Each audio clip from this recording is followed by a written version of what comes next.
Hello friends, कैसे हैं आप सब। और आई बिलीव कि आप सब बहुत अच्छे होंगे। मैं भी बहुत अच्छा हूँ। और एक बड़ी ज़रूरी बात मुझे आप लोगों से करनी थी, इसलिए मैंने कहा चलिए आज आप लोगों से बातचीत करी जाए। मैं भी इस टाइम बेसिकली मेरठ कैंट में ही खड़ा हूँ, और मेरठ कैंट में भी मैं एग्जैक्टली कहूँ तो मेरे ठीक सामने मेरा स्कूल है। मतलब स्कूल के पास ही हूँ, मतलब मैं। और पीछे मेरे एक और स्कूल है जहाँ मैंने गाड़ी पार्क कर रखी है। आप लोगों को मैंने हमेशा बताया ही है कि मेरठ कैंट मुझे बहुत पसंद है। मेरठ का कैंट अच्छा बड़ा कैंट है और ग्रीन कैंट है, तो अच्छा लगता ही है। तो मैं अक्सर मेरठ कैंट की तरफ आता रहता हूँ। थोड़ी सी शांति भी मिलती है, शोर थोड़ा कम होता है, तो वीडियो बनाने में भी इजी रहता है। फ्रेंड्स, अभी कुछ दिनों पहले ना मेरी i20 जो मैं चलाता हूँ, ये 2016 मॉडल है, डीजल का। और मुझे आप लोगों से ये बात करनी थी बेसिकली कि मेरे को ना आप लोगों को एक प्रॉपर एक रिव्यू देना था, एक बड़ा कह लीजिए एक रियल रिव्यू। जिस किसी ने 1 लाख किलोमीटर i20 चलाई हो, डीजल इंजन बेसिकली i20 का, तो मैंने चलाया है। और मुझे बहुत पसंद है i20 का। ये जो 2017 तक आई थिंक जो मॉडल्स आए हैं i20 के, डीजल में इनका इंजन बहुत अच्छा है, बहुत पंची इंजन है। और 1400 समथिंग सीसी का ये इंजन था टोटल, एग्जैक्टली जो मैं बताऊंगा। और लगभग एवरेज शुरू से लेके आज तक एक सही है, कभी एवरेज बिगड़ा नहीं, कभी एवरेज में कोई अंतर नहीं आया। सिटी में ऑलमोस्ट 19 के आसपास एवरेज देती है, 19 और कभी कभी 20। बट हाँ, हाईवे पे आराम से 23-24 तक का एवरेज निकलता है। एंड समटाइम्स आई बिलीव, मैंने फील भी किया है, मैंने एग्जैक्टली नोट नहीं किया, लेकिन हाँ बट मुझे ऐसा लगा है कि गाड़ी ने 25 अबव एवरेज भी दिया है, मतलब 26 और 27 के आसपास। बिकॉज नॉर्मली इस गाड़ी को मैंने ही चलाया है या फिर मेरे फादर ने चलाया है, तो हम लोग अच्छे से ही गाड़ी ड्राइव करते हैं, कभी भी गाड़ी को एक्स्ट्रा पंच नहीं करते, एक्स्ट्रा स्ट्रेस नहीं करते इंजन को। तो अच्छा एवरेज देती है गाड़ी। हालांकि अगर मैं टॉप स्पीड की बात करूं तो टॉप स्पीड में भी मतलब लगभग जैसा हाईवे कहता है, अगर किसी हाईवे पे 100 है तो 100, और किसी हाईवे पे 60 है तो 60, किसी पे 80 है तो 80, क्योंकि देखिए हमें रूल्स फॉलो करने चाहिए, रूल्स फॉलो करना बहुत जरूरी बात होती है। तो और कभी समटाइम्स अगर टॉप स्पीड की मैं बात करूं तो 120-130 तक मैं इस गाड़ी को लेके गया हूँ, 140 तक भी लेके गया हूँ। कभी ऐसा नहीं लगा कि गाड़ी ने किसी तरीके की कोई प्रॉब्लम करी हो या दिक्कत आई हो। हालांकि हाँ, मुझे कभी कभी ऐसा जरूर लगता था कि ब्रेक से थोड़ा सा, मतलब कह लीजिए कि अगर मैं उसको नंबर वैसे बोलूं तो अगर थोड़ा सा 19 की जगह 21 हो जाते तो और अच्छी होती, नहीं तो वैसे अदरवाइज बढ़िया थी, सब अच्छा था। एक कमी थी मेरी इस गाड़ी में, पर्टिकुलरली मेरी गाड़ी में नहीं थी, ये पता लगा मेरे को बाद में। 2015, 16 और 17, ये शायद 14, 15 और 16 के जो मॉडल्स आए थे i20 और क्रेटा के, फ्रेंड्स, उनमें एक कमी थी, उनके पेंट में कमी थी। या मतलब सबकी नहीं कह सकता मैं, बट हाँ कुछ लाइन ऑफ कार्स ऐसी थी जिनमें कमी थी, क्रेटा और i20, जिनके पेंट उतरते हैं फ्रेंड्स। और मतलब ओरिजिनल पेंट जो कंपनी का पेंट है वो उतरता है, और वो पेंट कुछ इस तरीके से उतरता है जैसे मतलब वो पपड़ी बन के ना अपने आप ही कहीं से भी सूख जाएगा, छूटने लगेगा। मतलब गाड़ी को वॉश कराना भी एक ऐसा लगता है कि यार मत कराओ वॉश, कहीं ऐसा ना हो पेंट उतर जाए। तो ऐसा करके है इसमें प्रॉब्लम, बट अदरवाइज इसके अलावा कोई प्रॉब्लम नहीं रही। गाड़ी ओवरऑल बहुत अच्छी है, और आज भी मैं चला रहा हूँ, अभी भी मैं चला रहा हूँ, और अभी और चलाता रहूंगा, तो गाड़ी मुझे अच्छी लगती है।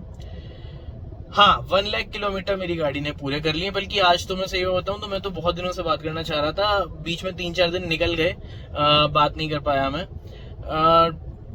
आज टोटल जो है गाड़ी मेरा दिखा रही है 1,150 किलोमीटर्स, और 1,150 किलोमीटर्स का ओरिजिनल रिव्यू इस गाड़ी का छोटे से मैं समरी में अगर मैं आपको बताऊं तो वो बहुत ही बढ़िया है, अच्छा है। डीजल है तो और अच्छा है। पेट्रोल की मैंने i20 चलाई है, बट जो लोग इस बात को समझते हैं या जानते हैं, जो पहले से जानते हैं वो भी समझते होंगे इस बात को कि पेट्रोल और डीजल में अंतर है। डीजल इंजन थोड़ा सा ज्यादा टॉर्की होता है और पंची होता है, पेट्रोल इंजन थोड़ा सा स्लो मूव करता है। और पेट्रोल इंजन क्योंकि छोटा भी था i20 का, तो इसलिए भी petrol engine I think 1100 CC का आता था, 1200 1100 सीसी का, और ये 1500 सीसी का था, तो ये अच्छा टॉर्क इंजन था, 1400 CC, sorry 1400 CC. Second thing is, जब अब मुझे आपसे ना जो बात करनी, बहुत जरूरी बात जो है, ये 2016 मॉडल है। 2016 नवंबर में परचेस किया हुआ है ये मॉडल मेरा, तो उसके हिसाब से अगर मैं सही बात करूं तो कहीं ना कहीं 2016 अक्टूबर में, नवंबर में ये कार रोड्स पे चलने लायक नहीं रहेगी। मतलब ऐसे कह लीजिए कि दिल्ली एनसीआर में चलने लायक नहीं रहेगी।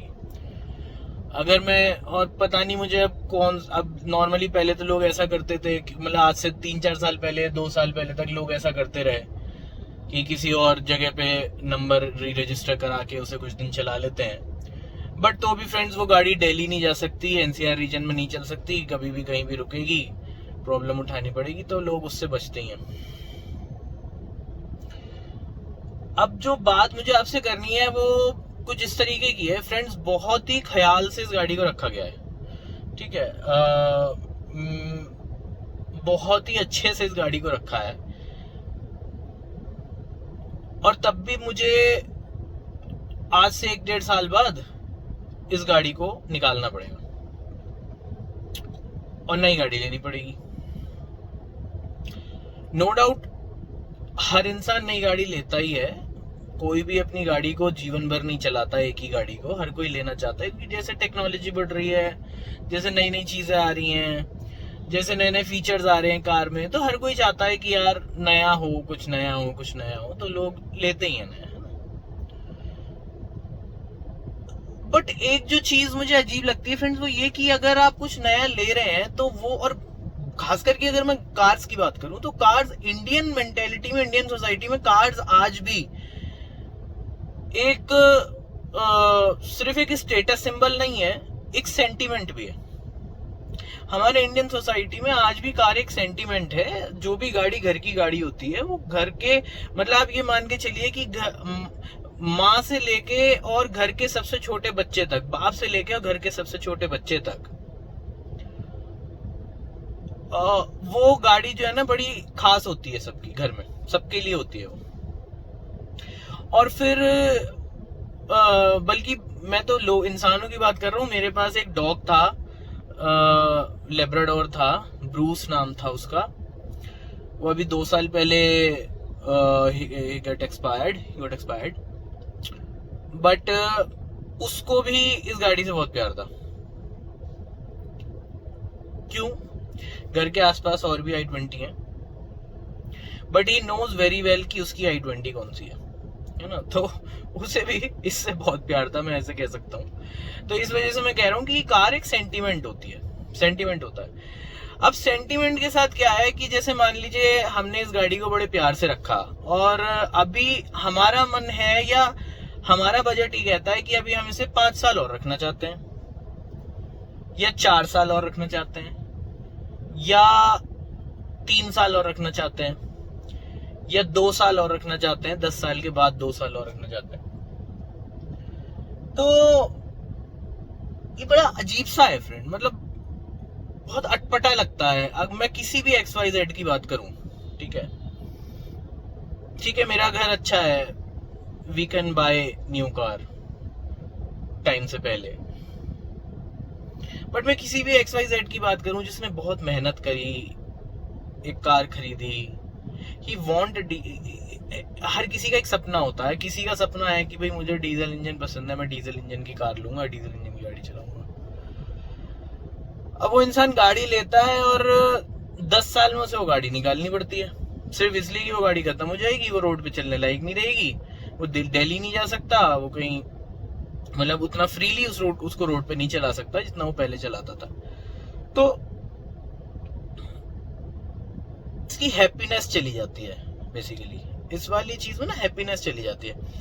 तो अब है क्या कि जैसे हमारी गवर्नमेंट के नॉर्म्स हैं, रूल्स हैं बेसिकली कि भाई आप पेट्रोल कार को 15 साल चलाएंगे और डीजल कार को 10 ईयर्स चलाएंगे।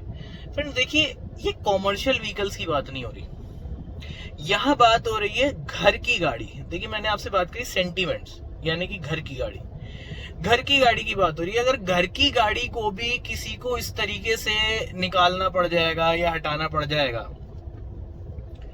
तो फिर ना तो उसके सेंटीमेंट्स की कदर हो रही है, ना उसकी पॉकेट की कदर हो रही है, क्योंकि हर इंसान तो इतना नहीं कमाता ना कि हाँ।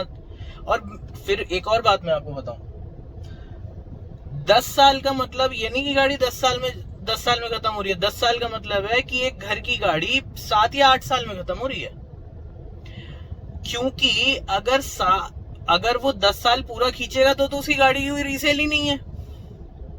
अच्छी रीसेल के लिए हर आदमी अपनी गाड़ी को 7 या 8 साल में बेचेगा।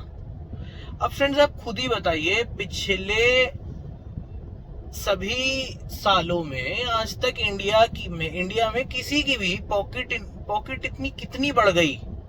मैं कहूँ मैं XYZ एकदम नॉर्मल लोगों की बात करता हूँ, जो हमारा मिडिल क्लास है या लोअर मिडिल क्लास है, क्या उनकी पॉकेट्स इतनी ताकतवर हो गई हैं या हो जाती हैं हर 7-8 साल में कि वो हर 7-8 साल में एक नई गाड़ी निकालना है।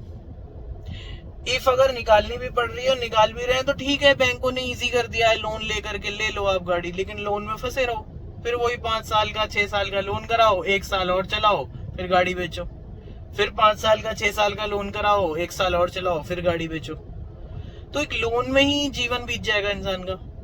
नॉर्मली हर कोई लोन लेगा ही, वैसे भी लेगा, लेकिन कम से कम लोन चुकाने के बाद इंसान को भाई साहब 3 साल तो दो, 4 साल तो दो, 5 साल तो दो, कि वो गाड़ी अपनी चला सके अपने मन से। तो मैं तो बेसिकली है क्या ना, मैं तो सिर्फ एक छोटा सा मैं चाहता हूँ कि क्या पता मेरी ये वीडियो किसी के पास पहुंच जाए। अभी कुछ समय पहले क्या था कि एक इंटरव्यू में देख रहा था, हमारे जो माननीय रोड एंड ट्रांसपोर्ट मिनिस्टर हैं गडकरी जी ने बोला था एक उसमें कि एक और मतलब वो BS7 का, अभी तक तो BS6 आ चुका है डीजल में, और पहले से पॉल्यूशन भी बहुत कम हो गया है फ्रेंड्स, बहुत कम हो गया। अब यूरिया वगैरह डलता है डीजल के साथ, तो बहुत कम हो गया है। बल्कि उसकी वजह से दूसरी प्रॉब्लम्स बढ़ गई हैं, वो गाड़ियां महंगी हो गई हैं, लाइक DEF चोकिंग वगैरह वाली प्रॉब्लम जो हो गई है डीजल गाड़ियों में। तो मतलब महंगी हो गई हैं। अब BS7 की बात कर रहे हैं कि BS7 आना है। इतनी मुझे लगता है जितना पॉल्यूशन कम हो सकता था डीजल इंजन में उतना हो चुका है। चलिए मैं कहता हूं और हो जाएगा, बट टाइम तो दीजिए। टाइम इसलिए दीजिए क्योंकि गाड़ी, अब कंपनीज का क्या है, देखिए कंपनीज हैं, बड़ी बड़ी कंपनीज हैं, शेयर्स बेचती हैं, शेयर्स आप और हम ही लोग खरीदते हैं, मतलब एक आम आदमी खरीदता है, उससे उनके पास पैसा आता है, वो अपना R&D में लगाती हैं, वो अपना प्रोडक्ट बनाती हैं, और फिर उसी प्रोडक्ट को हम लोन ले करके मार्केट से उस प्रोडक्ट को खरीदते हैं। फिर वो प्रोडक्ट टाइम से अब मतलब गवर्नमेंट के रूल्स के हिसाब से खत्म हो जाता है, और फिर हम फिर से एक नया प्रोडक्ट खरीदते हैं। तो देखिए ऐसे गवर्नमेंट बेसिकली पब्लिक के लिए है। अब पब्लिक में तो ऑब्वियसली वो बड़ी कंपनीज के ओनर्स भी और बड़ी कंपनीज वाले भी आते ही हैं, लेकिन मैं बात कर रहा हूँ नॉर्मल पब्लिक के लिए। नॉर्मल पब्लिक के हिसाब से अगर देखा जाए तो ये चीज महंगी पे महंगी होती जा रही है, जिसमें कि उस इंटरव्यू में गडकरी साहब ने कहा भी था कि हम BS7 के लिए आप तैयार हो जाइए, और कंपनी से ही बोला था कि भाई हम ऐसा कीजिए, ऐसे कीजिए, जो भी उनके रूल्स है कि मैडम नहीं तो हम इतने टैक्सेस डाल देंगे कि मतलब आप लोग परेशान हो जाएंगे। अब है क्या, देखिए जी, टैक्सेस बढ़ेंगे, सब बढ़ेगा, कोई दिक्कत नहीं है, पर इनकम नहीं बढ़ रही ना, इनकम उतनी नहीं बढ़ रही है। देखिए आज की तारीख में आप ये कहेंगे कि यार बहुत लोग गाड़ी खरीद रहे हैं, गाड़ियां खरीदना तो इतना आसान हो गया, हर कोई गाड़ी ला रहा है, हर कोई गाड़ी खरीद, नो डाउट गाड़ी खरीदना आसान हो गया है, लेकिन वो हैप्पीनेस के साथ नहीं खरीदी जा रही है।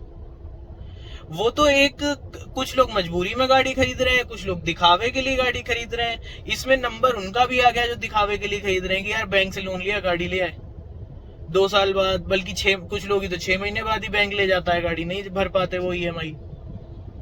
तो ऐसी गाड़ी लेने क्या फायदा जहां आप दब के या विदाउट हैप्पीनेस में आप गाड़ी लें। मतलब कोई चीज लेते हैं तो हैप्पीनेस होनी चाहिए ना। अब ये प्रॉब्लम सिर्फ मेरी नहीं है, अब नो डाउट कोई बोलता है कोई नहीं बोलता है, मैं भी अपनी एक राय रख रहा हूं। आप लोगों को कैसा लगता है आप कमेंट करके बताइएगा। मैंने जो मेरी एक राय है वो ये है कि गवर्नमेंट को एक स्टेप, एक बेंचमार्क तय कर देना चाहिए पुरानी गाड़ियों के लिए, पुरानी डीजल गाड़ियों के लिए। अब मैं ये नहीं कहता कि बहुत पुरानी डीजल गाड़ियों के लिए, लेकिन 2016, 15, 14, 2012 की अभी निकला है यार, कुछ साल पहले, इसमें कोई बहुत टाइम नहीं हुआ है। 10 साल, 1 डेकेड, मतलब क्या होते हैं 10 साल। तो इसके लिए वो भी जो कि अभी पूरा नहीं हुआ, जब मैं अभी बात कर रहा हूं 2024 में बैठा हुआ आप लोगों से। ये किया जा सकता है गवर्नमेंट के द्वारा, क्या पता मेरी ये बात पहुंच जाए और इस बात को करें, मतलब इस बात को शायद मद्देनजर रखा जाए और इसके लिए कुछ किया जाए कि आज की तारीख में जो भी गाड़ी शोरूम से निकलने वाली गाड़ी के 50% भी है, मैं नहीं बात कर रहा 80, 70, 60 की, मैं तो कर रहा हूं जो शोरूम से निकलने वाली गाड़ी के 50% भी है, उसे आप 2 साल का रिन्यूअल और दे दीजिए कि भाई ठीक है आप 2 साल और इसे फ्री होकर के चला सकते हैं। रिन्यूअल की फीस होगी, नो डाउट रिन्यूअल की फीस होगी, सब होगा, लेकिन उसके बाद भी आप फ्रीली इस गाड़ी को मूव कर सकते हैं। 2 साल के लिए आप इस गाड़ी को और चला सकते हैं और 2 साल बाद आपको तय डेट पे फिर आना होगा और आपको फिर से इसको चेक कराना होगा। अगर ये फिर इस लाइक बनती है, आपको रखनी है और आपको लगता है कि हाँ अभी भी आपने 50% के मार्क पे रख पाए, आप अप टू द मार्क रख पाए, तो फिर से आप 2 साल ले लीजिए। तो ऐसा किया जा सकता है। देखिए इससे जो गैराज हैं, इतने सारे गैराजेस हैं, उनका भी फायदा ही होगा। ठीक है भाई, गैराजेस आज की तारीख में बहुत कम चलते हैं। क्यों कम चलते हैं? क्योंकि गैराज जाने के जब तक टाइम आता है तब तक तो गाड़ी जो है वो बिकने का नाम आ जाता है और फिर आदमी ये सोचता है कि यार अबे छोड़ यार, क्या सही कराना, बेचनी है। और उससे पहले गाड़ी शोरूम जाती रहती है, नई गाड़ी ऑब्वियसली कम से कम 3 साल तो शोरूम जाती है। ठीक है, और नई गाड़ी कोई लेता है तो इतनी जल्दी कुछ प्रॉब्लम आती भी नहीं है कि जगह जगह जाएं, गैराज जाएं, है ना। तो इस वजह से बाकी देखिए कंपनीज का क्या, इसमें कंपनीज का कोई लॉस नहीं है। लॉस क्यों नहीं है? गाड़ी तब भी जिनको भी खरीदनी है वो भी खरीदेंगे, बट हैप्पीनेस के साथ खरीदेंगे। मेरी ये गाड़ी बहुत अच्छी है, मैं आज गारंटी कर सकता हूं कि कोई भी मेरी इस गाड़ी को चला करके ये नहीं कह सकता कि नहीं शोरूम वाला मजा नहीं है। क्यों नहीं है ऐसा? ये कह लीजिए क्यों है ऐसा, इसलिए है क्योंकि इस गाड़ी को बहुत अच्छे से रखा गया। टाइम पे जिस चीज की जरूरत गाड़ी को होती है वो चीज दी गई है हमेशा से। मेरे पास एक और i20 है, वो सही होने के लिए गई हुई है, इसलिए मैं आजकल इसे यूज कर रहा हूँ, इसीलिए मैं इस बारे में बात कर रहा हूँ। और मेरी वो i20 ऑलरेडी अभी उससे भी 10 ईयर्स नहीं हुए हैं, वो 2015 मॉडल है, वो 2,80,000 किलोमीटर चल चुकी है फ्रेंड्स, 2,80,000 किलोमीटर, और अभी तक उस गाड़ी में कोई कमी नहीं है। अब आई जो आई, अब 2,80,000 किलोमीटर के बाद जब उस गाड़ी में कमी आई तो मैंने उसे सही होने के लिए दिया है, और यदि वो सही नहीं हो पाती या होने के बाद भी मुझे लगता है तो मैं उसे फिर से लॉक करूंगा, मैं दूसरी गाड़ी लूंगा। बट अभी तो लाले इसी की बारी आ गई। अब आप एक बात सोचिए कि कैसे करे एक आदमी, ठीक है लेने को हम 2 गाड़ी ले लेंगे, हम 3 गाड़ी ले लेंगे, बट हैप्पीनेस तो नहीं रहेगी ना। हम जबरदस्ती गाड़ी ले रहे हैं, हम पे दबाव डाला जा रहा है। मतलब ये मैं अपनी बात नहीं कर रहा हूँ, कि हम पे दबाव डाला जा रहा है, मेरे ऊपर दबाव डाला जा रहा है। मैं XYZ सबकी बात कर रहा हूँ। मैं एक normal middle class, lower middle class families जो हैं उनकी बात कर रहा हूँ कि उन पे दबाव आ जाता है, एक प्रेशर बन जाता है कि भाई गाड़ी पुरानी हो गई है, लेनी पड़ेगी दूसरी, और चाहे जैसे भी लो। तो वो चाहे जैसे भी लो वाली चीज अच्छी नहीं लगती। चाहे जैसे भी आप शादी कर लोगे, चाहे जैसे भी आप कुछ मतलब कुछ भी ऐसा काम कर लोगे जिसके साथ आपको लॉन्ग टाइम चलना है, किसी भी ऐसी चीज है जिसके साथ आपको लॉन्ग टाइम चलना है, वो आप चाहे जैसे भी नहीं कर सकते। आप उसके लिए बहुत कुछ सोचते हो, प्लानिंग करते हो। वही चीज गाड़ी के साथ भी है। और फिर वही वाली बात है फ्रेंड्स की कार हमारे इंडिया में आज भी एक सेंटीमेंट है हर किसी के लिए। बॉयज टॉयज भी है प्लस सेंटीमेंट भी है। अब लेकिन देखिए बॉयज टॉयज की जहां बात आती है ना, वहां बात आती है वो अपर मिडिल क्लास सेगमेंट से भी ऊपर वाला जो सेगमेंट आता है, रिच और अपर मिडिल क्लास के बीच वाला, वो वाला सेगमेंट है जहां बॉयज टॉयज वाली बात आती है कि car are the boys toys. तो मतलब अब हर किसी के लिए टॉय नहीं है, कार ही है भाई। तो आप कमेंट करके मुझे जरूर बताइएगा कैसी लगी आपको ये वीडियो, आपको मेरी राय कैसी लगी कि गवर्नमेंट ये बेंचमार्क तय कर सकती है, एक स्टेयर रख सकती है बीच में कि ठीक है आप ऐसा कर लीजिए, ताकि आप किसी को भी प्रेशर में नई कार ना खरीदनी पड़े। जब भी आप खरीदें हैप्पीनेस के साथ खरीदें, क्योंकि सबका ध्यान रखना जरूरी है। और हमारी गवर्नमेंट मुझे बहुत अच्छे से पता है कि जितने भी रूल्स एंड रेगुलेशंस लाती है वो हमारे लिए लाती है, हम ही लोगों के लिए लाती है, ताकि पब्लिक जो है वो खुश रहे और पब्लिक के लिए कभी आगे लॉन्ग टर्म में भी कभी कोई प्रॉब्लम ना हो। इसीलिए गवर्नमेंट रूल्स वगैरह बनाती है। बट इस बात को भी थोड़ा सा ध्यान रखना चाहिए। तो ठीक है फ्रेंड्स, ये बात मुझे आपसे करनी थी। फिर मिलते हैं जल्दी ही। Stay tuned with travel with Abin, और घूमते रहें मेरे साथ, ट्रेवल करते रहें। हम आपको नई नई जगह ले जाते रहेंगे।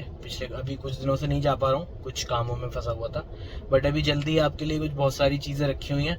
नया ट्रेवल स्टार्ट करते हैं। कुछ थोड़ा सा रेनी सीजन भी है, मानसून सीजन भी है, तो बहुत ज़्यादा ही बारिश थी, तो मैं कुछ समय के लिए रुक गया था।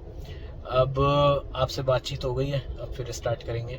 आप लोगों का प्यार मिलता रहे, लाइक्स मिलते रहे, शेयर्स होते रहे, कमेंट्स आते रहे, चाहे बुरी लगे चाहे अच्छी लगे, कमेंट जरूर कीजिए। क्योंकि आप मुझे अगर कुछ बताएंगे कि यार ये चीज़ गलत है अपन, तो मैं उसको भी सही करने की कोशिश करूंगा। और या एटलीस्ट कम से कम हम लोग आपस में डिस्कस तो कर ही सकते हैं, है ना। और भाई हो सकता है मुझे कुछ सही लगता हो, आपको गलत लगता हो, आपको कुछ सही लगता हो, मुझे गलत लगता हो, तो हम आपस में डिस्कस करके कोई बीच का रास्ता निकाल सकते हैं। जैसे अभी हमने एक बीच का रास्ता निकाला, है ना, कि एकदम से गाड़ी बेचनी ना पड़े, अगर सही रखी जा सकती है तो रखी जाए, है ना। तो ये वाली चीज़ है। तो चलिए फ्रेंड्स, फिर मिलते हैं जल्दी से। अपना और अपने लव्ड वंस का ध्यान रखें, बहुत ज़्यादा अपने माँ बाप से बहुत प्यार करें। Thank you friends, bye bye.